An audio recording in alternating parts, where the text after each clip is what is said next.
existe uma grande diferença entre salvação e reino. Eu vou começar lendo com você em Lucas 23, versículo 42. A diferença entre salvação e reino. Como assim? Nem todos os salvos irão reinar. E muitos salvos irão reinar com Cristo. Não é todo mundo que chegar ao céu, não é todo mundo que foi salvo, que vai chegar lá e terá conquistado um galardão, ou o que a Bíblia chama de reino. Toda vez que eu mencionar a palavra galardão, eu estou falando a palavra recompensas. E as recompensas, elas são múltiplas. Nós temos recompensas nesse tempo presente e temos recompensas eternas. O reino o reino por si só é um galardão. E ele tem recompensas nesse reino. Não são todos salvos que irão reinar com Cristo, viu, gente? Isso é muito importante. Vamos ver Lucas 23, 42. Então, dirigindo-se a Jesus, rogou-lhe: Jesus, lembra-te de mim quando entrares no teu reino. Agora, deixa congelado o texto. Quem mencionou essas palavras? Foi o ladrão. Ele disse: Senhor, quando entrares no teu reino, lembra de mim. Veja que o ladrão, ele pediu o reino, mas Jesus deu outra coisa. Olha o texto. Jesus lhe assegurou: com toda certeza te garanto, hoje mesmo estarás comigo no reino. Hoje mesmo você vai ser salvo, hoje mesmo estarás comigo no paraíso. Agora, por que o ladrão da cruz não conseguiu uma palavra a ponto de entrar no reino? Porque a Bíblia Sagrada afirma, veja em Mateus capítulo 11, verso 10 e 12, que o reino é de Deus, ele é um reino conquistado, a salvação é presenteada. Você não precisa se esforçar para ser salvo, você precisa crer em Jesus para ser salvo. E diz assim: este é aquele a respeito de quem está escrito: eis que eu enviarei o meu mensageiro à frente da tua face, o qual preparará o caminho diante de ti. Está falando sobre João Batista. Pode continuar o texto. Com toda certeza vos afirmo, entre os nascidos de mulher, não se levantou ninguém maior do que João, o Batista. Entretanto, o menor no reino dos céus é maior do que ele. Desde os dias de João Batista até agora, o reino dos céus é tomado por força. Veja que não tem como você conectar esse texto aqui com a salvação. Você não pode pagar preço para ser salvo. Você não pode se esforçar. O Senhor disse que todo aquele que tentar salvar-se, tentar se esforçar para ser salvo, ele vai deixar de ser salvo. O texto deixa muito claro para nós que há uma diferença entre alcançar a salvação e alcançar o reino. Jesus disse que o reino dos céus, ele é conquistado, ele é tomado por força e violência. Só as pessoas esforçadas irão reinar com Cristo. Só as pessoas esforçadas irão ter presentes, galardões, cargos e funções nesse reino. Agora preste muita atenção. É óbvio que Jesus não está falando aqui agora, meus irmãos, de comprar a salvação. A salvação, ela é pela graça somente. Mas conquistar o reino é por muito esforço. Preste muita atenção nisso. E esse reino que nós lemos aqui na Bíblia, fala de reinar com Cristo, do reino de Cristo. Fala de sermos recompensados com nossas posições nesse reino. O que é galardão? É como você vai viver nesse reino. Não se você vai viver. Se você tem Cristo na sua vida, você vai para o céu, né? Agora, existe uma diferença de ser salvo, de ir para o céu, de ir para a eternidade e como viver na eternidade. Quando nós falamos de eternidade, já não cogitamos mais a salvação. O que é mais importante? É a salvação? Pois bem, a salvação, ela é o mais importante para quem não é salvo. Para quem ainda não é salvo, a salvação é o mais importante. Mas para quem é salvo, o que é o mais importante? O reino, reinar, sermos premiados, sermos recompensados. Irmãos, não é antibíblico e nem loucura almejar recompensas eternas. A Bíblia diz que na realidade você deve se preocupar com as recompensas eternas, com as recompensas de Deus para você, e não com as recompensas dos homens. A Bíblia diz que Moisés rejeitou ser príncipe do Egito, porque ele contemplava a eternidade, ele contemplava o reino, ele contemplava a recompensa eterna. Então ele poderia por um breve período ser príncipe do Egito, mas ele perderia a recompensa eterna, porque conquistar o reino, alcançar esse prêmio tão valoroso na eternidade, não é fácil. E é sobre isso que nós vamos falar nessa manhã, sobre as recompensas. Fala de nós sermos recompensados com nossas posições. O que você será na eternidade? É isso que é o reino. O que eu vou viver? Como eu vou viver? O que eu vou ganhar? Qual será o meu nome lá? Eu vou reinar em alguma coisa? Eu vou ser governador? Eu vou ser príncipe? O que eu vou ser na eternidade? Isso aqui é galardão. Entendeu o que eu disse? Então você fala, o que importa é ir para o céu. Bom, isso nos primeiros 100 anos é bacana. Mas depois de milhares de anos, você vendo pessoas sendo recompensadas, pessoas sendo premiadas, pessoas, uns sendo governadores, outros sendo príncipes, outros sendo isso, e você o quê?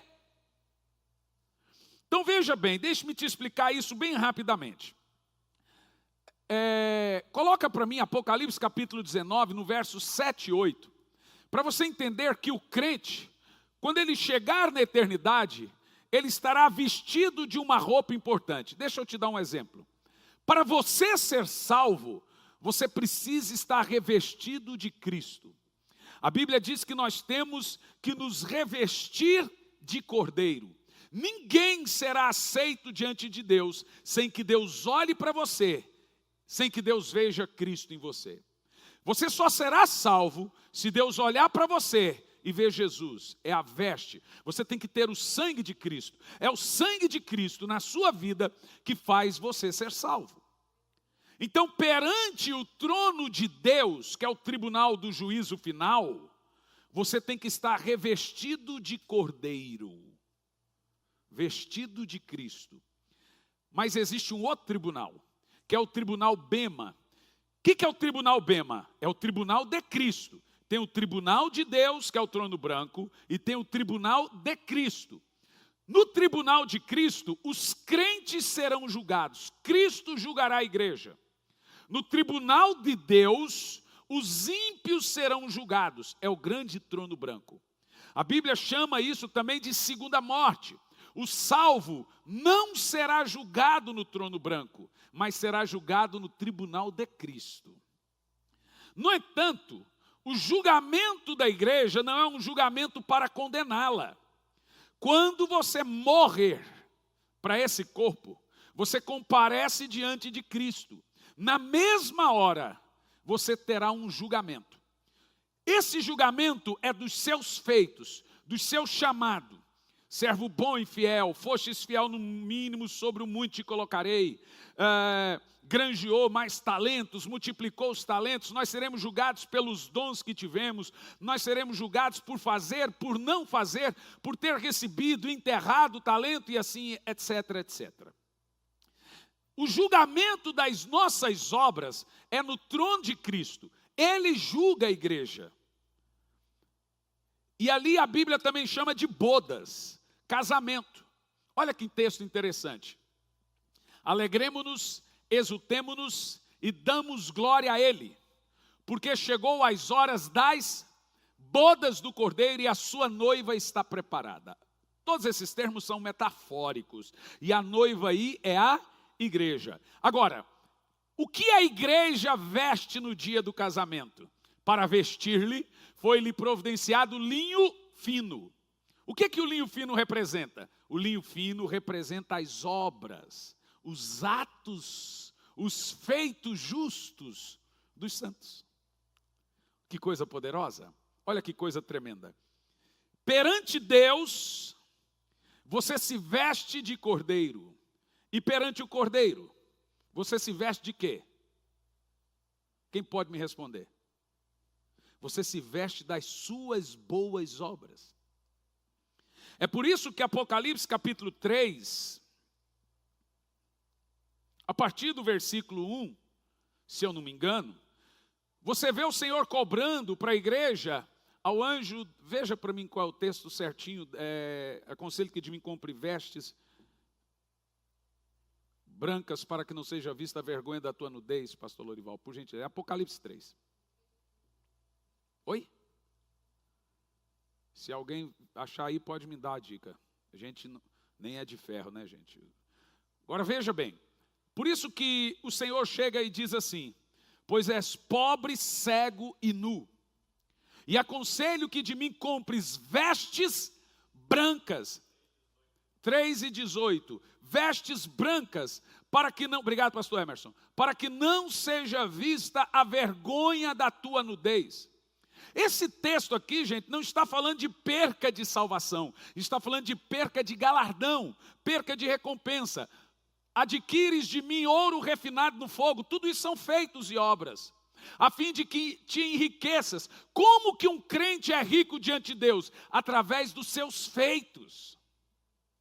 Nós nos enriquecemos diante de Deus e garantimos ouro, prata lá no céu. A tal do comprar terreno no céu, como muitos anos falavam, é através das nossas boas obras. Não é que você compra terreno no céu, mas você garante uma recompensa diante de Deus.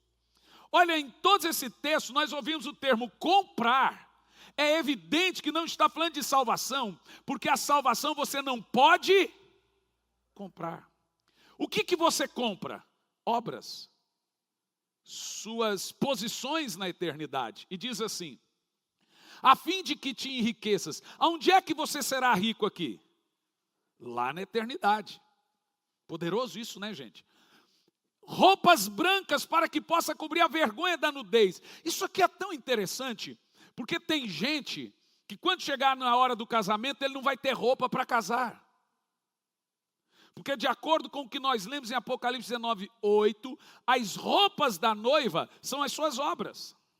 Se você não trabalha para Cristo, se você não ajuda o necessitado, se você não faz missões, se você não oferta, se você não dizima, se você é aquele crente que senta na cadeira, e eu sou crente, mas tudo você chama ele para dizer, tivemos 24 horas de oração, não veio. Vamos fazer um evangelismo, não vai. Vamos fazer missões, não vai. Tudo ele não se envolve. Mas ele senta na cadeira, não dizima, não oferta, não ora, não jejuma, não se envolve, vem no culto quando dá na telha, não faz viagem missionária, não faz nada, não faz oferta missionária, não ajuda com compra de Bíblia, não ajuda com quilo de alimento. Será que tem gente assim na igreja? Se tiver, só você pode saber, né? É óbvio que tem, porque a gente sabe os resultados finais de uma igreja, o pastor sabe. É evidente, chama para uma rede de mulheres, cuja capacitação não vem. Chama para uma rede de homens, não vem. Ou seja, faz uma vigília, não vem. Não sei o que, canta bem, mas não quer cantar no louvor. Trabalha bem, mas não trabalha de diácono. Ou seja, tem gente que ele está na igreja para fazer número e não dá fruto. Esse tipo de gente é igual o ladrão da cruz. Ele é salvo, mas nu. Ele não reina, porque ele não tem obras, ele não tem vestes brancas, e a veste branca são as obras dos santos. Veja, você será reconhecido no reino, pelas obras que você fez para Deus aqui nessa terra. Existe um livro lá no céu chamado Livro Memorial. Nesse livro é onde Deus escreve os seus feitos. E nós vamos ver isso daqui a alguns minutos. Imagina que vai ter crentes, que vai chegar a hora do casamento, e estará o quê? Nu, sem roupa para casar. Porque o que é a roupa para casar? O que é, gente? Vocês estão morgando aí, dormindo?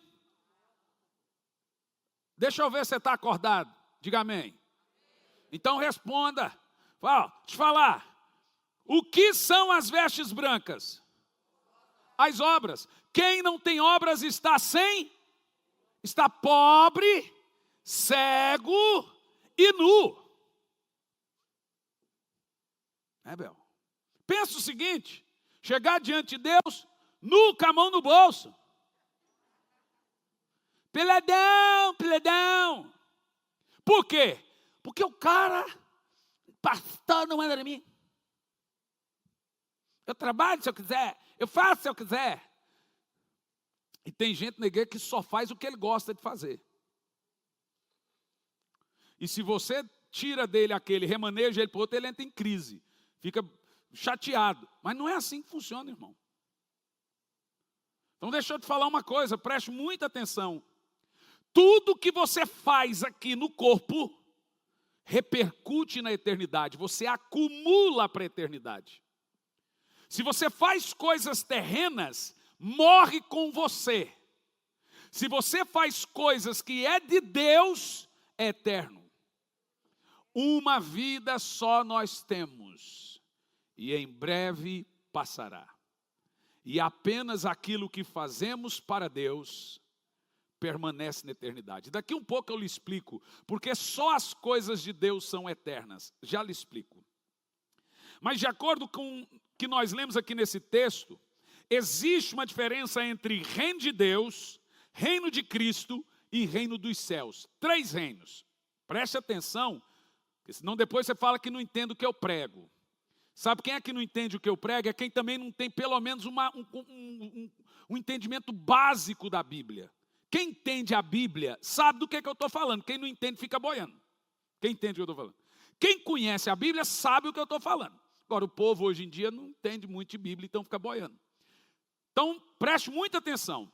Existe uma diferença entre reino dos céus, reino de Deus e reino de Cristo. Reino dos céus é o céu. Reino de Deus é o Espírito Santo dentro de você. É aquilo que Jesus disse, o reino de Deus está dentro de vós. Ele é alegria, paz no Espírito. Esse é o reino de Deus. Todo crente salvo, quando o Espírito Santo entra nele, ele tem um reino de Deus. Então esse reino não é comida, não é bebida, não é um lugar, é uma condição. Não é lugar, mas é uma condição de nova criatura. Reino de Deus é Cristo reinando no crente. É o Espírito Santo lhe dando fruto do Espírito. É alegria, paz e justiça. Esse é o reino de Deus. Todo mundo salvo aqui tem o reino de Deus já. Agora existe o reino de Cristo. O reino de Cristo é o reino eterno. É a recompensa que o Pai deu para o Filho pelo seu sacrifício. E esse reino de Cristo é quando também ele vai pagar todos os trabalhadores do reino. Lembra da parábola? Quando ele vier, eu te pagarei. Lembra da parábola do bom samaritano? Cuida ali daquele pobre. Põe ele lá. Aquela pessoa, o bom samaritano, que pegou o doente na beira do caminho é Jesus. Você pensou que era você? Você é o doente. Porque tem gente que pensou que ele era o bom samaritano. Na realidade, nós somos o doente à beira do caminho. E aí Jesus vem, pegou a gente e pôs dentro da igreja. E falou assim, ó, cuida dele. Quando eu voltar, eu lhe pagarei tudo. Então ninguém trabalha para Deus de graça. Deus não fica devendo, Ele vai pagar a gente por cada trabalho que fizemos para Ele. Então, o reino de Cristo é a recompensa de Jesus pelo seu sacrifício. Deus deu esse reino para Ele.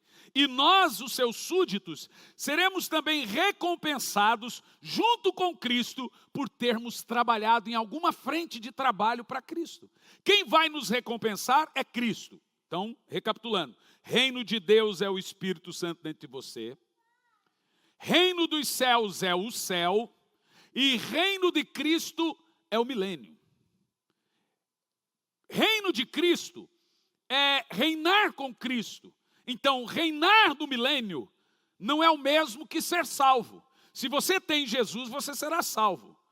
Mas para reinar, ser recompensado, aí, irmão, tem que comer muito pacotinho de sal, andar muito, para poder ser recompensado. Quem quer aprender isso aqui? Nossas recompensas, irmãos, se dará tanto no reino dos céus, porque nós vamos para o céu, como no milênio de Cristo. Milênios são 1000 anos que Jesus vai reinar na terra. E nós juntamente com Ele. Então deixa eu te explicar. Nós somos salvos pela graça, diga amém. Mas não apenas isso. Vou mostrar com você um texto, Efésios capítulo 2, versículo 8, até o verso 10. Do 8 ao 10 diz assim, ó, preste atenção. Porque pela graça sois salvos, por meio da fé. E isto, a salvação, não vem de vós, é dom. E o texto próximo vai deixar claro que ninguém pode chegar no céu porque ele se esforçou. Não vem por intermédio das obras. Para que ninguém se glorie. Eu guardei o sábado, eu ajudei os pobres, eu dei cesta básica, eu me comportei, então eu mereço ser salvo. O texto deixa claro que não pode. Você só pode ser salvo através da obra de Jesus. Quem vai receber a recompensa da sua salvação é quem lhe salvou. É quem pagou o preço pela sua salvação. Então quem vai receber a recompensa? É Jesus. E qual é a recompensa? É o reino. Ele vai reinar. O Pai lhe deu um reino. E nós somos seus súditos. Uau! Agora veja que coisa tremenda. Mesmo depois de salvo, Deus tem expectativas em nós. Pois somos criação de Deus, realizada em Cristo Jesus, para vivermos as boas obras. Então olha para mim, você não é salvo por obras, mas para as obras. Eu sou salvo em Cristo Jesus para viver em boas obras. Veja, as obras não me salvam, mas como eu fui salvo para as obras, a ausência das obras pode provar que eu não sou salvo.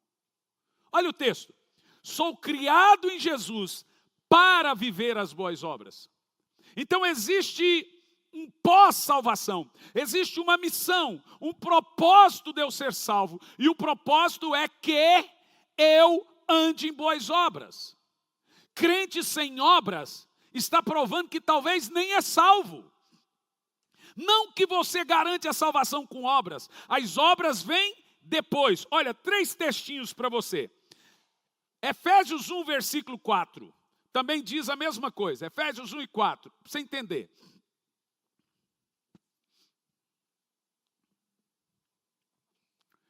Porquanto Deus nos salvou, nos escolheu nele, antes da criação do mundo.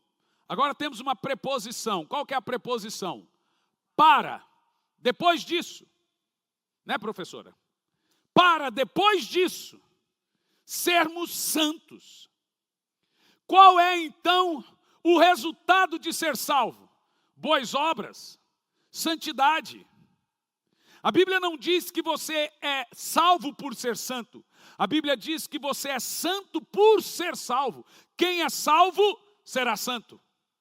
O resultado da salvação é andar de forma irrepreensível e santa. Está escrito ou não, gente? Eu não sou o tipo de pregador que mudo a configuração do texto. Inclusive não existe mensagem dura. Existe texto duro. É o pregador que não pode mudar o texto. Mas o texto diz o seguinte, que eu sou salvo para as obras, salvo para ser santo, e Jesus ainda diz, eu te escolhi para dar fruto. Veja, ele não te escolheu porque você deu fruto. Ele escolheu você para dar fruto. Então, olhe bem o que eu vou dizer, tome nota e nunca mais se esqueça.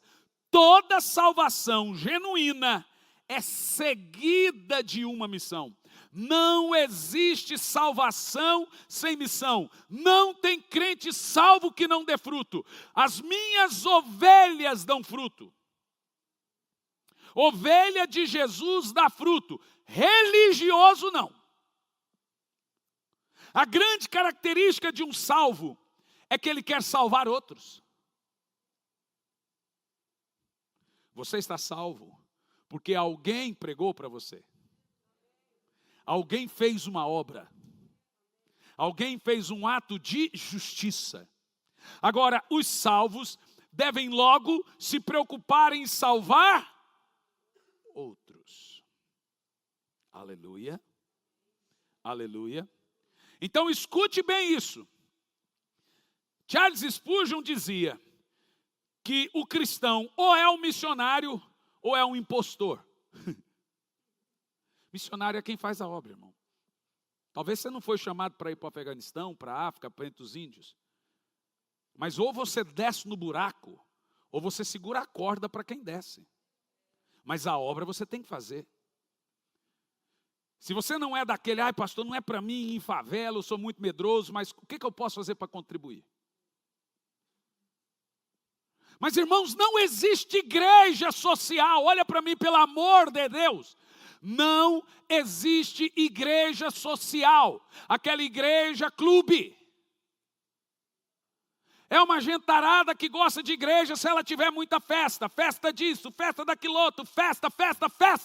Mas igreja é algo completamente espiritual. É óbvio que nós temos os eventos de integração que integra as pessoas, como rede de mulheres, rede de homens, uma churrascada, um jogo de bocha, não sei o que, etc. Mas isso não é nosso foco. Nosso foco é lhe apresentar o Evangelho. Eu pego uma birra de igrejas que se resumiram a festa. É um ambiente clubista. Desfile de moda é um ambiente social. E evangelho, nada. Nós somos a igreja de Cristo. E a Bíblia diz que somos um exército. Isso aqui é nosso QG. Primeiro a gente tem que entender o que é a igreja, gente. Somos soldados. Não, o povo está rindo. E o evangelho agora virou estado como o povo está indo para o inferno rindo. Eu gosto daquele pregador, porque ele te faz rir.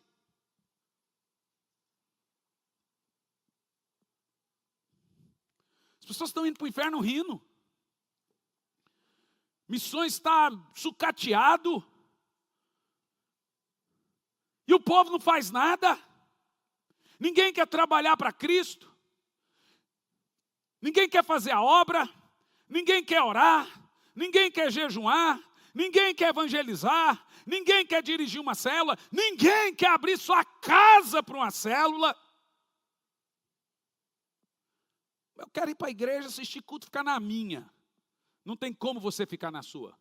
Você entrou num lugar que é pior que a máfia. Aqui só sai morto.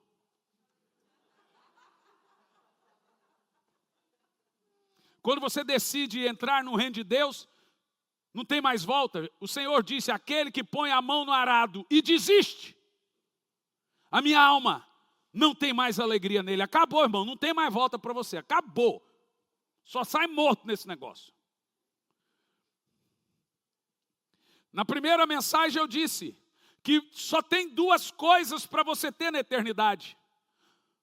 Ou recompensas ou arrependimentos. E os arrependimentos virão porque haverá danos e disciplinas, prejuízos. Hoje eu estou falando e vou falar das recompensas. Domingo que vem eu vou falar dos prejuízos, das perdas, dos danos, das disciplinas. Lá na eternidade, ou você será recompensado, ou você será duramente disciplinado por ter sido um servo mau. Bad boy.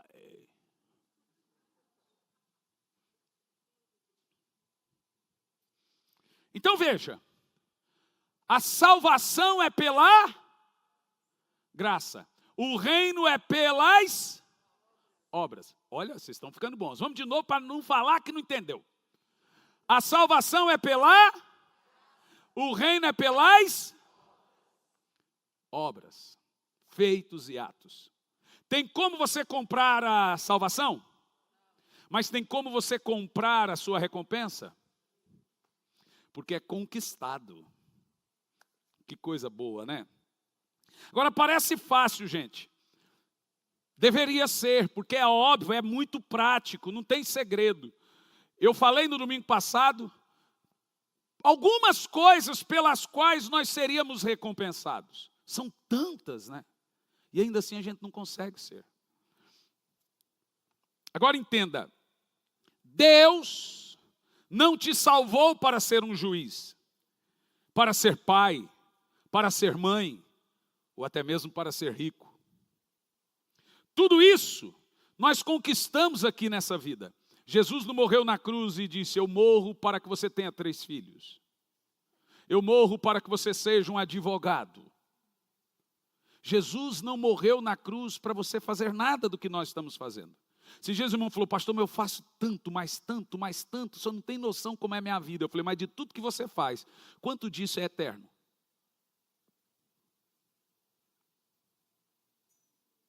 De tudo que você faz, quanto disso vai para o memorial de Deus?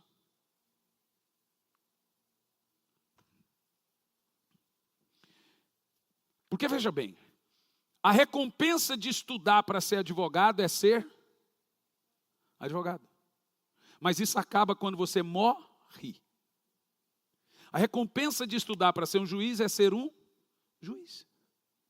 A recompensa de ser pai é ser pai. Mas quando você morrer, você deixa de ser pai.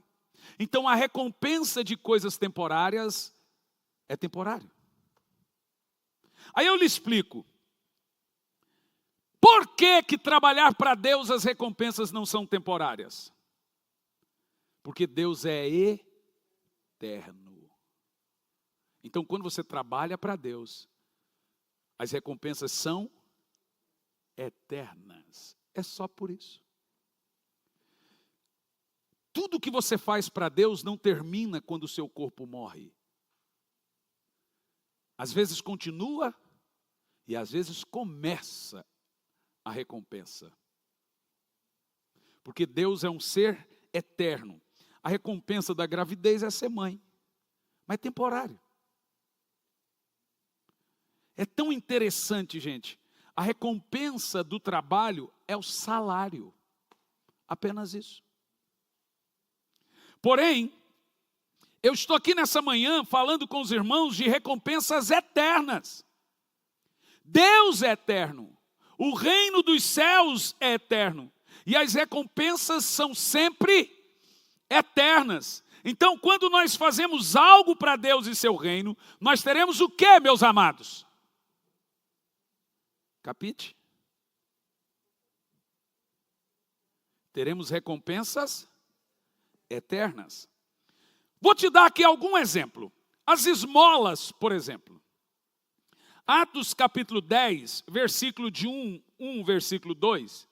Eu falei muito sobre esmolas e ajudar o miserável. Tem uma diferença de ajudar o pobre e tem uma diferença de ajudar o miserável. Olha a grandeza disso.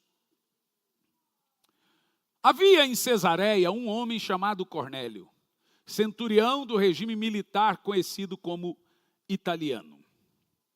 Continua. Esse homem era piedoso, romano, gente, e temente a Deus, assim como toda a sua família. Ele era generoso em ajudas financeiras aos pobres e buscava continuamente a Deus em oração. Meu Deus, esse texto é muito poderoso. Certo dia, por volta das 3h, ele recebeu uma visão. E de forma bem clara, viu um anjo de Deus que se aproximou dele e o chamou pelo nome. Cornélio. Lembrei agora da novela Cravo e a Rosa. Foi mal, gente. Foi mais forte do que eu, desculpa. Estarrecido e com os olhos fitos no anjo, indagou. Que é, Senhor? Ao que o anjo lhe comunica.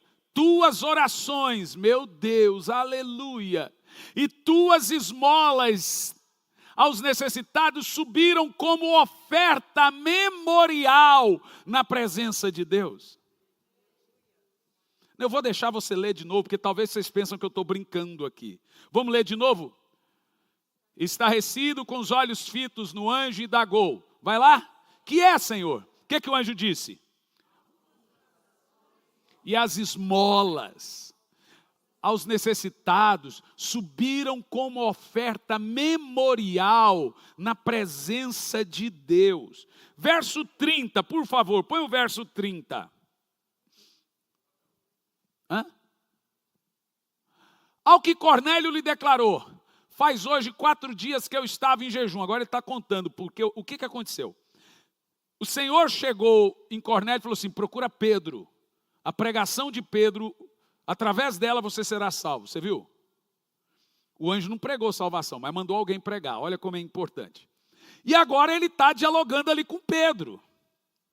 E aí vem a história. Faz hoje 4 dias que eu estava em jejum, orando em minha casa, por volta desta hora, às 3 horas da tarde. Subitamente apareceu-se diante de mim um homem com roupas resplandecentes. E ordenou-me: Cornélio, Deus ouviu tuas orações e lembrou da sua ajuda aos pobres. Eu quero uma igreja que ajude os pobres, que dê esmolas. Mas não tira selfie.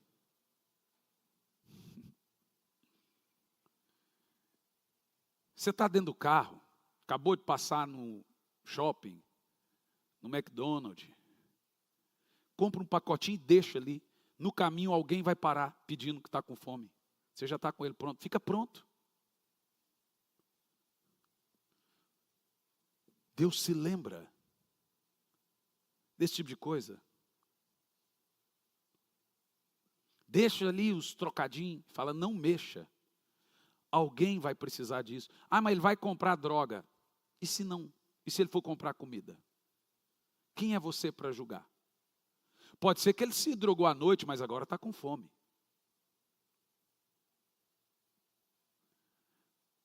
Aprenda, irmãos. É impressionante você ter que ficar insistindo para os irmãos: traga 1 quilo de alimento. Traga 1 quilo de alimento. Aprenda a olhar para o lado e ver que tem gente chorando. Vai começar o ano.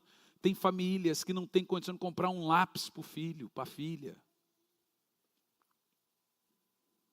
Aprenda a ajudar pessoas pobres, necessitadas. Aprenda a estender as mãos. Você quer ver mais um texto? Salmo 41, versículo 1.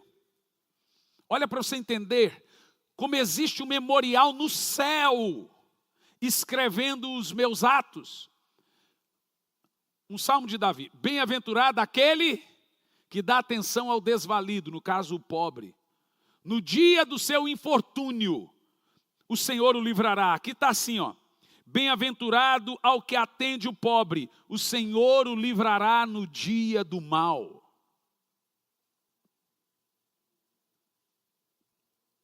Provérbios 21, versículo 13. Esse texto aqui é chocante, irmãos. Quem fecha os ouvidos ao clamor dos pobres, um dia clamará e também não será ouvido.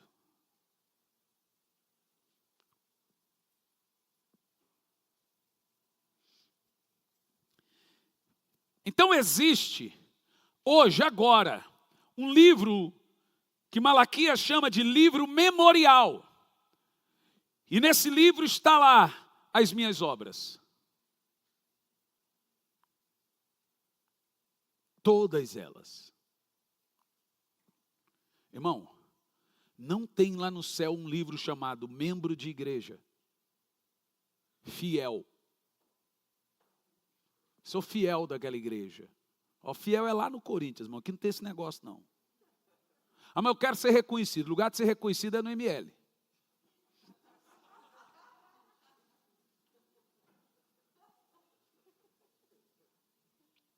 Eu sou membro da Graça Church. Não, você não é. Aqui nós não temos membros.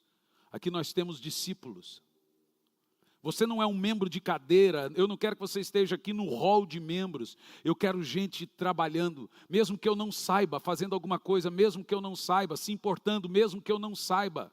Porque o homem é falho, o homem não reconhece, o homem não diz por favor, o homem não diz obrigado, o homem não reconhece, ele erra.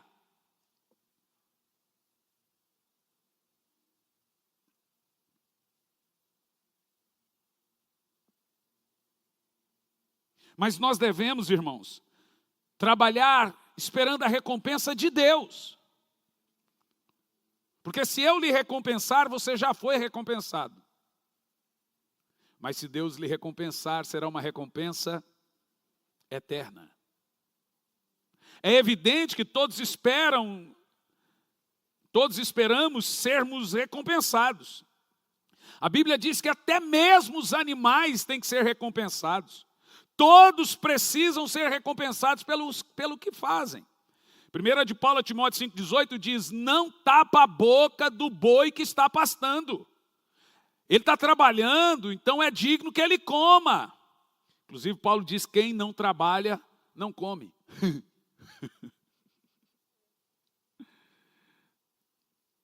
Quando você faz algo para Deus, como na obra dele, ele o pagará e recompensará na eternidade. 1 de Paulo aos Coríntios 3, versículo 8, diz assim, ó. O que planta e o que rega, ministram de acordo com o propósito. Eu plantei a igreja em Campo Largo. O que meu irmão está fazendo agora? Regando.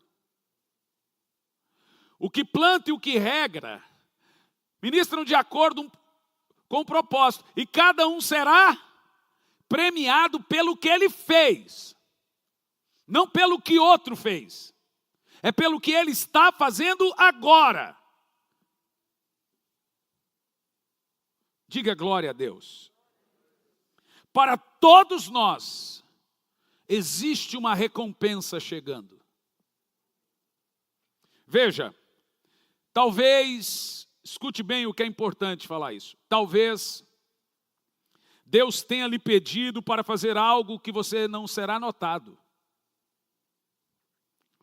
Talvez Deus tenha lhe pedido para fazer algo que você nunca será recompensado pelos homens. Mas tenha certeza, irmãos, que Deus não fica devendo recompensa para ninguém. Não vamos esperar das pessoas nossa recompensa, mas vamos esperar de Deus o reconhecimento e a recompensa. É triste quando as pessoas não nos reconhecem, quando não nos recompensa, não nos nota. Elas deveriam fazer isso, mas o homem é falho. Mas se você ficar obrigando as pessoas a te reconhecer, a te recompensar, a te notar, elas irão ficar ressentidas.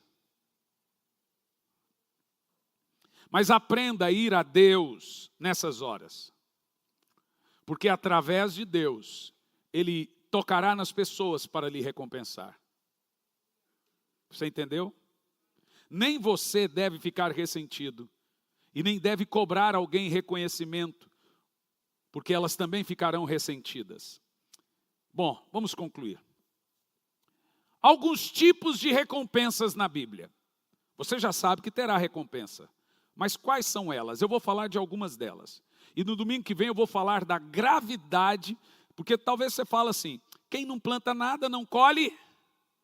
Você está equivocado. A Bíblia não diz que quem não planta nada colhe nada, não. A Bíblia diz que quem não planta nada colhe. Colhe o quê? Tempestade.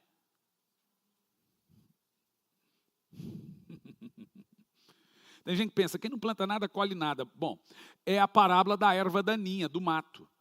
Numa terra que nada foi plantado, não colhe nada? Colhe erva daninha. Um crente que não planta nada, vira maldito. Sabe o que ele colhe? Desgraça na vida dele, angústia, amargura, problema familiar, porque ele não planta nada. Vira cheio de mato a vida dele, é erva daninha. Quem não planta nada, segundo Jesus, colhe tempestade. Quem planta vento, Jesus diz, colhe tempestade. Só tem uma maneira de você viver uma vida boa aqui na terra. Plantando. Porque quem não planta nada está plantando. Vento irá colher tempestade. Recompensas.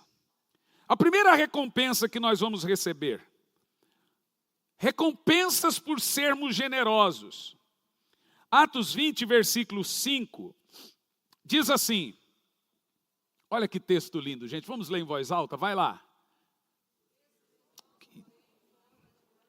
Eu não entendo por que vocês fazem isso com os textos. Cadê meus amigos aí? Está assim na minha Bíblia. Mais bem-aventurado é dar do que receber. Como é que é? Então, qual é a recompensa de ser generoso? Ser bem. Atos 20, 35. Então, deixa eu pôr o 3 aqui para não acontecer de novo.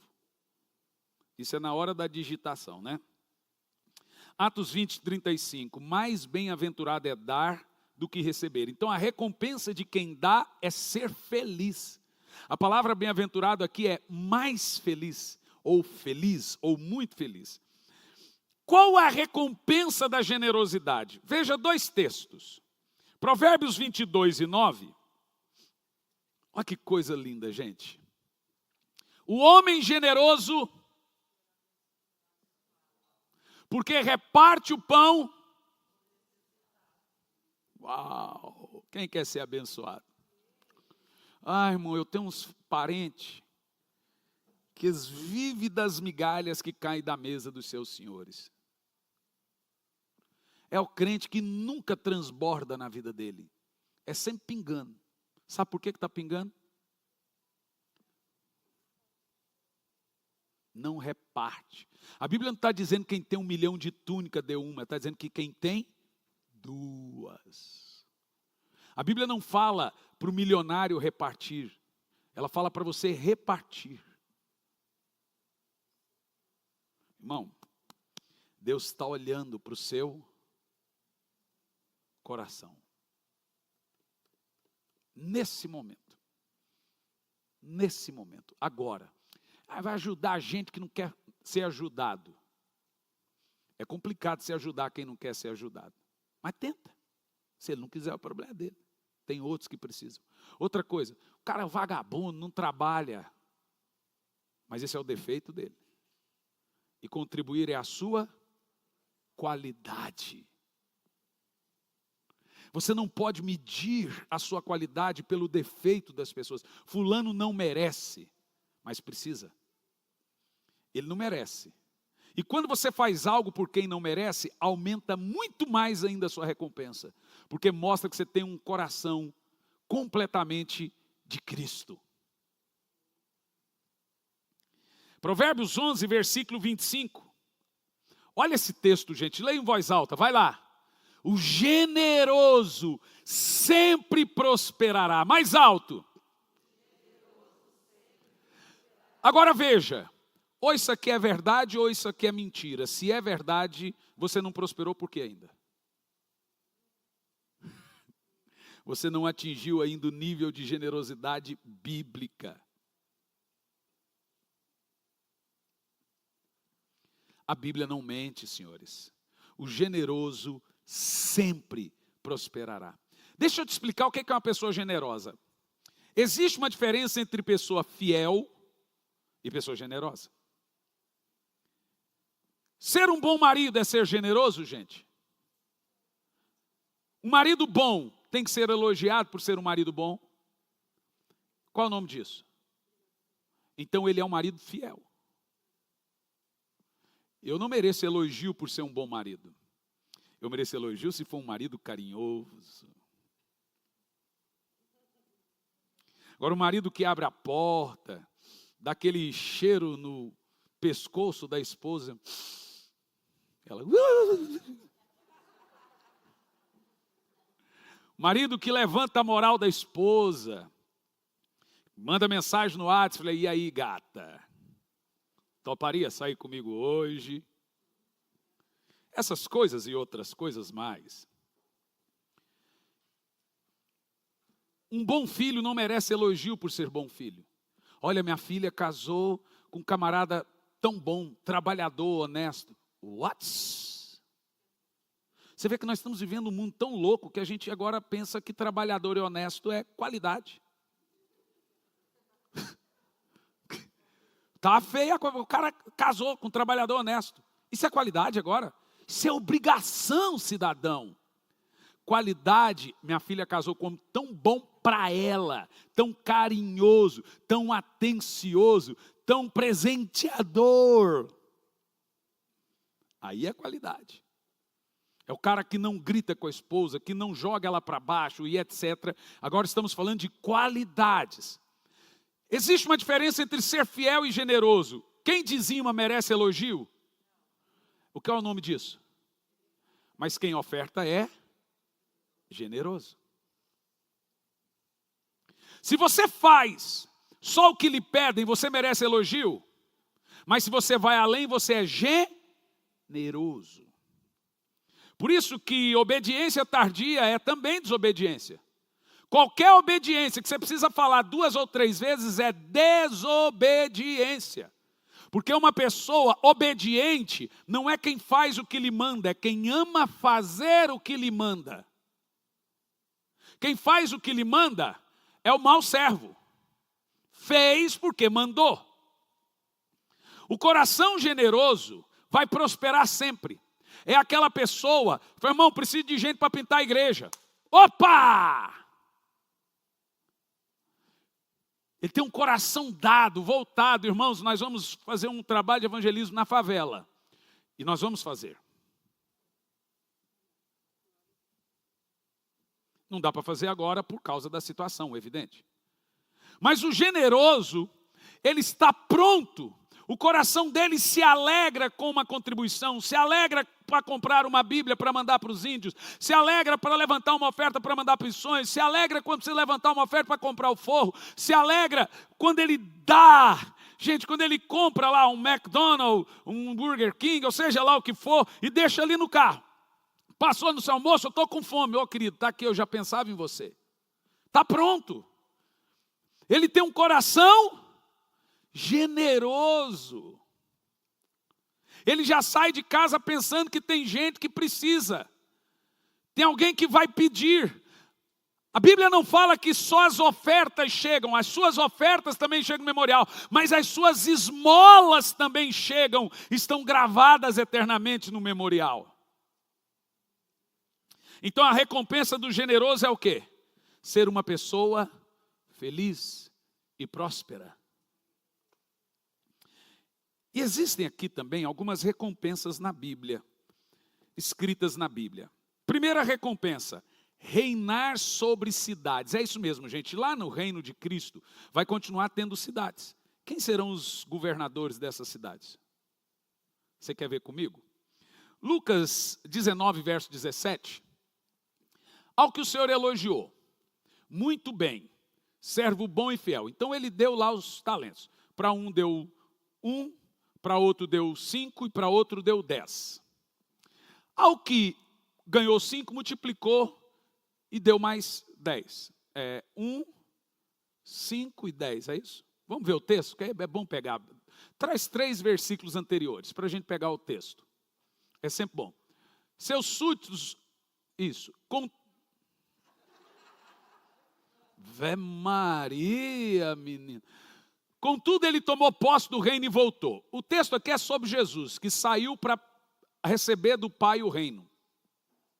E ele recebeu o reino e volta para levar a gente para o reino. Ok? Ele tomou posse do reino e voltou. Então mandou chamar os servos a quem deram o dinheiro, a fim de verificar o quanto havia multiplicado. Jesus foi adquirir o reino e nos deu talentos para multiplicarmos. E quando nós multiplicarmos esse talento, nós vamos entrar nesse reino com ele. É muito tremendo. O primeiro chegou e relatou: Senhor, a tua moeda de ouro rendeu 10 vezes mais. É o que recebeu 10, agora ele está entregando 20. Ok? E o que o Senhor elogiou: muito bom, servo bom, e por ter sido leal. Veja que o ato de você não multiplicar seus talentos é um ato de deslealdade ao Senhor.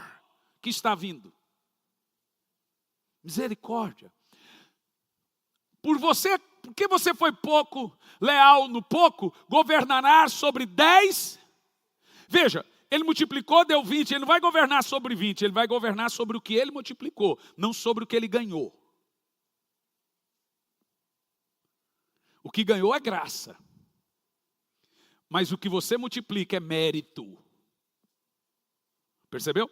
Ele tem 20 talentos agora. Mas ele vai reinar sobre 10, porque 10 foi o Senhor que deu. 10 foi ele que conquistou. Agora você que não multiplica nada, você está pobre, cego e nu. Olha que interessante, o Senhor diz, você vai reinar sobre 10 cidades. O milênio haverá nações, cidades, tem gente que vai ser presidente, tem gente que vai ser governador, tem gente que vai ser prefeito, tem gente que vai ser músico. Eu só quero pegar o meu violão e ficar aos pés dele. Só isso. Se ele me der outra coisa, por ele, mas eu me satisfaço em ficar na sala do trono e cantando Jesus, Jesus, Jesus. Essa será a minha maior recompensa. Não sei se mereço tanto. Mas imagina, você fica lá governando sobre as suas cidades lá, e deixa eu quietinho lá com o cheiroso, lá na sala do trono, lindão, e eu olho para você e falo... Então, ó, vamos lá, põe lá o texto. Continua o texto. O texto.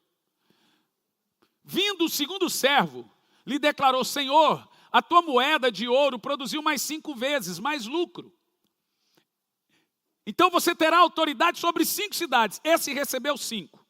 5 é graça, 5 é mérito. Então ele vai multiplicar, vai receber um governo que condiz com 5 que ele multiplicou. Veja, é você que determina como você vai passar a eternidade. Não aonde, mas como.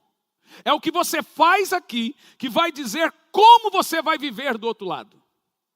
Não faz não para você ver, viu, Pedro Bó?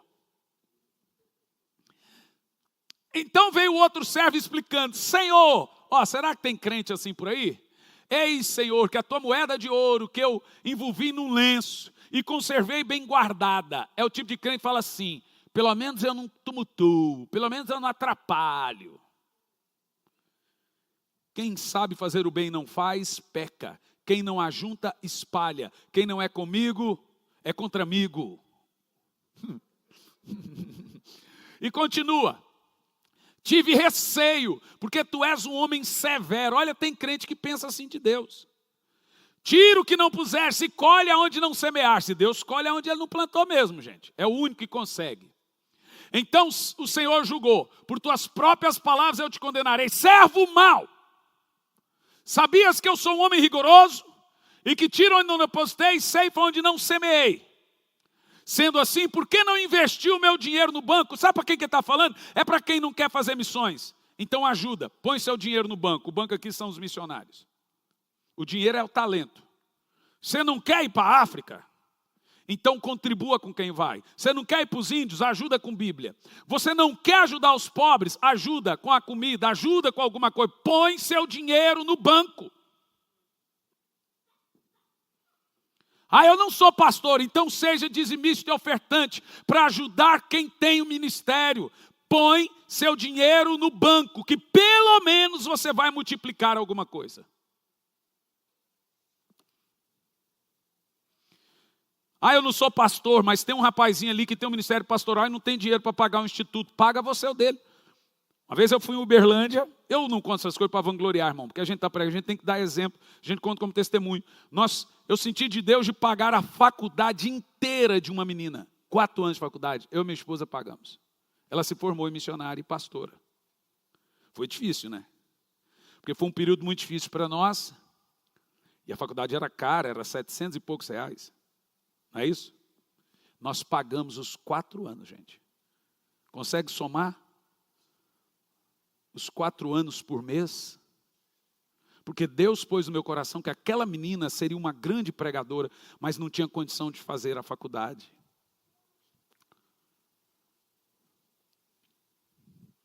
Não há ninguém que seja tão pobre, que Deus não tenha dado nada a ele, a ponto dele não poder dar uma esmola para alguém. Dar um arroz. O arroz é caro, né? Dá um fubá. Então, uma das recompensas, reinar sobre cidades. Nós não estamos falando de coisa democrática que o povo vota. São cargos de confiança. Jesus vai chegar e falar assim, vou te dar ali, aquele arquipélago. Vou te dar os Estados Unidos para você governar. Uau! Senhor, eu prefiro o Brasil. Não é por nada não, fala português. Segunda recompensa, em último lugar, coroas. Gente, isso aqui é demais. O que são as coroas? As coroas é a identidade do crente no reino. Então, quando você está aqui, o policial te para e fala, me dá seu documento e vê o que você era, vai lá no computador, está lá o seu registro. As coroas é a sua identificação. Você será reconhecido no reino pelas suas coroas. E as coroas dizem o que você fez para Deus. Existem 5 coroas no reino. A primeira é a coroa da vida. A segunda é a coroa incorruptível. A terceira é a coroa da justiça. Daqui um pouco eu vou ali. E a quarta é a coroa da alegria. E a quinta é a coroa de glória. Será que você terá alguma? Primeira coroa, a coroa da vida. Tiago 1 e 12, Tiago 1 e 12, Apocalipse 2 e 10. Tiago aí, né? Provação e tentação se diferem. Feliz é a pessoa que persevera na provação. É aquele crente que está passando um momento difícil, mas não esvazia-se na fé, não desanima. Sabe que a aprovação está ali, mas ele sabe que culto é para Deus. Porque hoje crente é assim, pastor, eu não estava bem, por isso não fui na igreja. É aí que você tem que ir. Tem nada a ver uma coisa com a outra, gente. Você não estava bem do como assim? De cama? Não estava bem, pastor. E quando o crente resolve mentir, pastor, eu estava doente. Ó, que você ficar doente de verdade, você vai parar de falar que ficou doente. Doente é uma coisa grave, gente. Se eu fiquei doente, do quê? De gripe? Mas você não trabalhou segunda-feira, não? Você vê que para mamon a gente vai com febre, doente, vai tudo, mas para Deus, eu não fui porque eu não estava bem.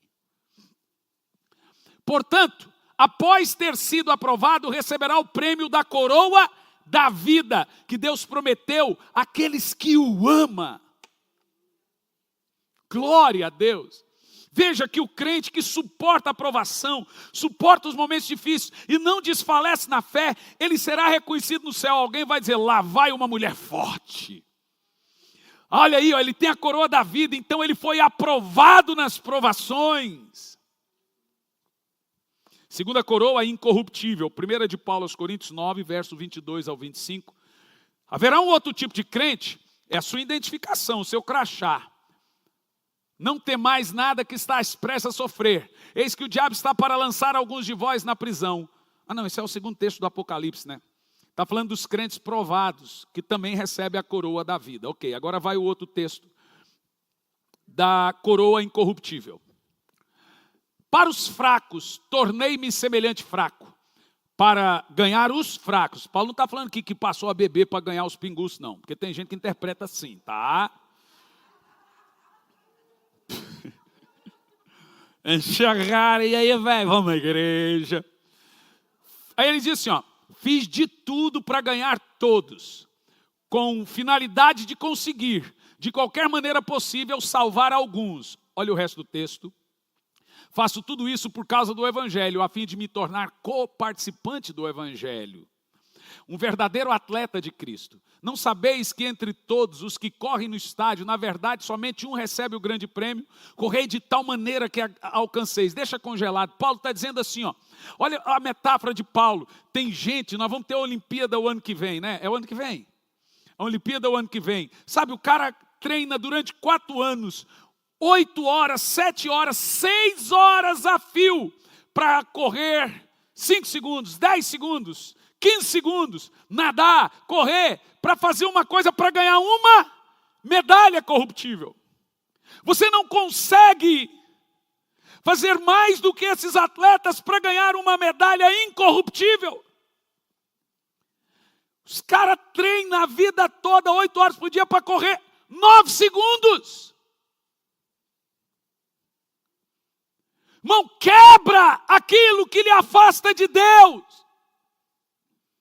Fala, Senhor, crave nos meus olhos a eternidade, que Deus ponha na sua cabeça um senso de eternidade, acaba com aquilo que acaba com a sua espiritualidade, porque você está perdendo a sua recompensa e a eternidade, você se tornou um crente relaxado, religioso, e a Bíblia chama de mau servo.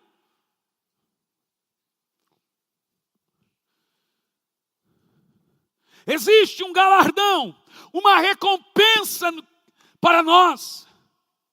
Você tem que viver com os olhos na recompensa, voltado para a recompensa. De tal maneira que alcanceis, verso 25. Todos os que competem nos jogos se submetem a um treinamento rigoroso, é o que eu acabei de falar. Isso para obter uma coroa que logo acaba. É o que eu falei.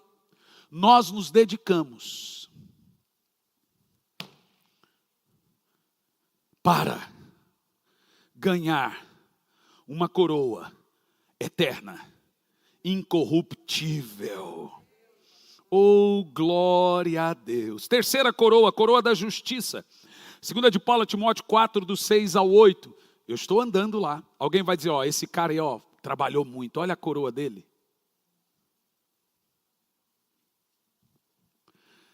Paulo antevê seu martírio. Paulo diz, quanto a mim, já estou sendo derramado como vinho na oferta de libação. O momento da minha partida se aproxima. Combati o bom combate, completei a corrida, preservei a fé. Veja que Paulo compara a nossa vida cristã com uma Olimpíada. Correndo para as medalhas, para as coroas. Porque na época das Olimpíadas você ganhava coroa, né? Hoje é medalhas.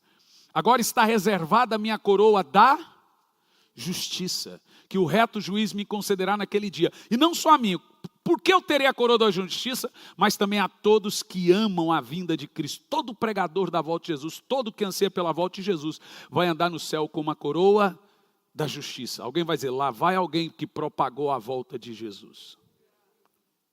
Glória a Deus, é lindo, né, gente? Quarta coroa, coroa da alegria. 1 de Paulo aos Tessalonicenses 2,19. Agora você vai entender porque tem crente triste. Porque ele não está de posse da recompensa. A alegria é uma recompensa. Olha lá. Todavia, quando o nosso Senhor Jesus retornar, quem será a nossa esperança, alegria ou coroa de glória? Dele. Ora, não sois vós. Agora, quem vai ganhar a coroa da alegria? Quem vai ganhar? Continua. Com toda certeza vós sois a nossa glória e a nossa alegria. O texto aqui está dizendo que a coroa da alegria, ela é dada para aqueles que ganham almas. Para aqueles que trazem outros. Você sabe que a alegria de um crente está em ganhar vidas para Jesus? Sabe por que a tristeza invade seu coração? Porque você não salva ninguém do inferno. Um ganhador de almas, ele passa por angústia, mas o coração dele está sempre alegre. A última coroa, coroa de glória, 1 de Pedro 5, verso 2 e o 5. E aqui eu concluo. Pastoreai o rebanho de Deus, que está sobre o vosso cuidado, não por constrangimento, mas voluntariamente, como Deus quer, nem por sorte da ganância, mas de boa vontade. Agora, falando para os pastores, continua. Nem como ditadores daqueles que vos foram confiados, antes tornando exemplo do rebanho. Ora, assim o Supremo Pastor se manifestará. Recebereis a imperecível coroa de glória. Como tem pastor que desiste, gente? Gente, não é fácil pastorear. Cuidar de gente adoece a gente. Mas lembra que Jesus falou: Pedro, se você me ama, cuida da igreja. Jesus não pediu para eu amar o povo para cuidar do povo. Ele pediu para amar Ele, para cuidar do povo. Você me ama? Apacenta. Porque se você cuidar do povo, apacentar o rebanho, vou te dar uma coroa de glória. Então o cara lá no céu com a coroa de glória vai dizer: lá vai um bom pastor. Lá vai um bom pastor. E pastor não é só quem tem título de pastor. Você tem uma célula? Cuide bem daquele rebanho ali. Você é um bom pastor. Você trouxe alguém para a igreja? Acompanhe essa pessoa no crescimento dela. Você será um bom pastor. E a última recompensa, tem tantas. Nós estamos numa série, vamos continuar depois, são tronos. Apocalipse 3:20 diz que uma das recompensas é se assentar no trono junto com Cristo. É o lance que eu falei de estar na sala do trono lá, viu? Essa é boa. Olha lá, ó. Ao vencedor, eu lhe concederei que se assente comigo no meu trono. Assim como eu venci e me assentei com o Pai no seu trono. Então veja, o trono que Jesus conquistou não é bem o trono dele, é o meu. O dele é qual? Junto com o Pai. Você entendeu? Jesus está sentado agora no trono do Pai, e eu vou me assentar no trono dele. Então há um trono que foi conquistado para mim. Então veja que nós ouvimos aqui agora, até agora, nós temos muitas outras recompensas. Está satisfeito com as recompensas? Você acha que o céu é um asilo de velhinhos ou a novela Viagem? Aquilo é uma viagem, gente. O céu é um spa. Gente, olha o que você está lendo. O céu é uma aventura. Vamos ficar pulando de planeta em planeta. Eu vou dar uma ida ali em Marte. Agora eu vou na Lua. Que top, né, cara? Então, irmão, entenda uma coisa. Nós seremos como anjos. Lembra a visão de Jacó da escada, subia e descia? Essa será a nossa vida. Agora eu vou ali no céu, agora eu vou lá na terra. Irmão, tem os olhos voltados para a eternidade.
Não espere um pastor lhe convocar para uma campanha de jejum, de oração. Não espere ele levantar uma oferta. O pastor levantou, brigue para fazer.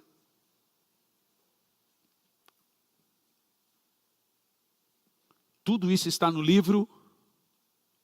Qual é o nome do livro? Memorial. Vamos ficar em pé.